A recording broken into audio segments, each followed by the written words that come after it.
he's a late bloomer, and he's kind of come out of nowhere, and there's potential, but because he scored one goal in a cup match and a DFB Pokal, I think it's typical when people go, oh, that's our guy. It's like, chill. He scored one goal. All right, let's talk our striker options. While we have our resident striker with us, because we don't know if he's going to be in the next show, Tones, right? We just never know with Chuck and his schedule. He gets to flex on us every time he comes back. So Ricardo Pepi undergoes surgery, Chuck, and he signs a contract extension. And what are your thoughts on that overall? I'm sad, of course, but it's nice that he got that contract extension because I feel like he's earned it. And for me, it's a signal of intent that he's going to be their number one at the number 9 position moving forward when he's back. Yes, and I'm sure there's a buyout clause in that contract as well, because I think if you're in his shoes in that position, you want to look at long-term security. And so this gives him the ability to, one, improve his contract, improve his salary, be there long-term, knowing that you have an injury, knowing you don't necessarily know when you'll be fully fit, how long that'll take, how long it'll take to get the rust off, all of the above. But you know that the club is committed to you. That's something you can rest easy as.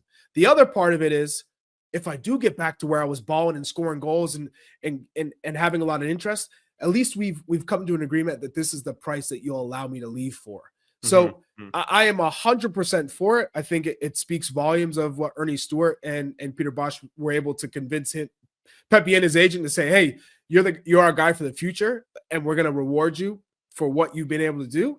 And we trust you. So we don't care that you have an ACL injury. We know what you're about, and we don't need any more proof from what you do on the pitch. I love that. Okay. So based on that, what's our depth chart right now? And Tones, I'll go to you first.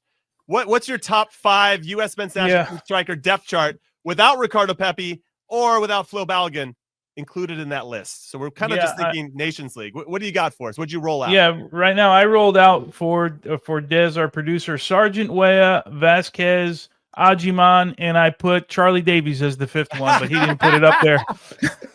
I don't know about the Downs kid. Okay, there's an argument to be made for him, but again, you're talking. We talk about the championship, and now we're talking about 2 Bundesliga, right? And then Haji Wright is coming back and training, and he's really, really close. Apparently, going to be ready for this. But I put Charlie 5th on this one, but. And let me look at the order here. Yeah, I would probably go in this order too, just as you're seeing it: 1, 2, 3, and 4. Okay. We don't have numbers, but I would go in this order anyway. Okay, and then I'm gonna go next. We'll save our resident number 9, Chuck, in his list last, because we have to just we have to agree in our contracts that whatever Chuck says about strikers, that he's right and we're wrong. But I got Josh Sargent number 1. I'm going to stay there. I think that Tim Weah obviously can play multiple positions and is an option there, but I'd like to see an out-and-out striker who plays there regularly in that spot. Tim Weah would be number 2 for me. Brandon Vasquez has been called into all the camps, not getting a lot of minutes, but at least he's a known commodity for Pochettino and his staff. I would go with Ajiman for the same reasons that you had mentioned, and obviously took his chance as well in January camp. And then I'll put Damion Downs in there. Even in the DFB Pokal, the German Cup, he had a goal and an assist against Bayer Leverkusen in Leverkusen against their top team. I'm pretty impressed with how he performed.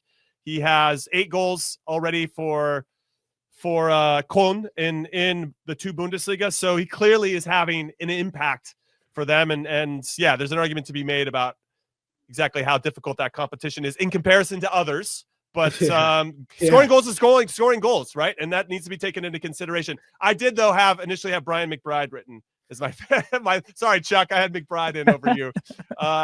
He can just hold the ball up a little bit better than you can. But yeah, Damion Downs, I think that definitely deserves being talked about. How about you, Chuck? What do you got for us? I've got Sargent as your clear number 1, but Tim Weah, easily I'd take him at the 9 after Sargent, because Sargent, I think, deserves another chance. And maybe knowing that, Flo Balogun and Pepi are not in the picture at the moment gives him that boost, that confidence to, okay, I've been around enough. I've been with these players enough. This is my chance, right? It feels like he's had chance after chance after chance after chance. And eventually it adds up to something, right? You're hoping it clicks, it adds up. In the World Cup, I felt against Iran, he finally clicked, injured. Injuries have come at a bad time. So I'm hoping with this recent run of form, he's playing, he comes in strong, and that this is his chance. Tim Weah, obviously, I think he's played the 9 at Juve this season. He makes terrific runs. He's the best striker when it comes to making runs. I think he times them well. He's dynamic. He can score with both feet. For me, it's a no-brainer. Then Vasquez, right, Agyemang. Agyemang has to be the last one because it just not a big enough sample size. And he has to produce now. MLS, building off of what he did in January camp, use that as motivation. He's got Wilfried Zaha now, who he's playing with in Charlotte. Can he continue to develop under Dean Smith? But Brandon Vasquez and Haji Wright, because Haji Wright obviously has experience, and Vasquez, he's been called in, he's different player profile. Again, he has to continue to dominate and thrive with San Jose under Bruce Arena, which you've in my mind, it's hard to believe that he wouldn't, given how Bruce is the player's coach and will give Brandon Vasquez. Brandon Vasquez is in Austin. Like Chuck's living in a parallel universe, everybody. Yeah, for a second I was like, he's in San Jose. No, with Austin, he's going to be the guy. He's going to be trusted on. So I find it hard to believe that he won't, bang in goals and be considered.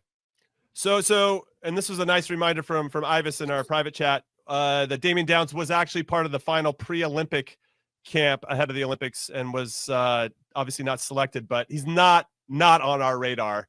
So our U20s and U23s before. So he could have gone, but he just wasn't selected. It wasn't like the club rejected him from being selected, right? That's a good question. I don't know. We'll throw that back to Ivis in our private chat. He most recently though got called into the Germany U20 team. And so yeah, I guess he's still in the balance. Yeah, he's a late bloomer, and he's kind of come out of nowhere, and there's potential, but because he scored one goal in a cup match and a DFB Pokal, I think it's typical when people go, "Oh, that's our guy." It's like, yeah. Chill. What's his name? What's his name? Hoppy, right? Didn't Hoppy score like 5 goals in 2 games, and we went crazy, right? Yeah, we're always looking for that next talent. That's just gonna take us to the promised land. And so maybe people need to. Hey, calmate, right? Calma. Pump the brakes. Calma. Well, I'm curious to see how it all unfolds. Obviously, we're going to be eagerly anticipating the roster drop for the Concacaf Nations League. That's happening in March, so we have a little bit of time. Plenty of shows to get into that as it approaches. Oh, look at you. You got to the end of the video. Thanks for watching. We appreciate it. So if you want more average to good content, then you know where to go find it. Go peruse our channel, then hit like, then hit subscribe, and of course, turn on your notifications so that you never miss a show. We'll see you next time.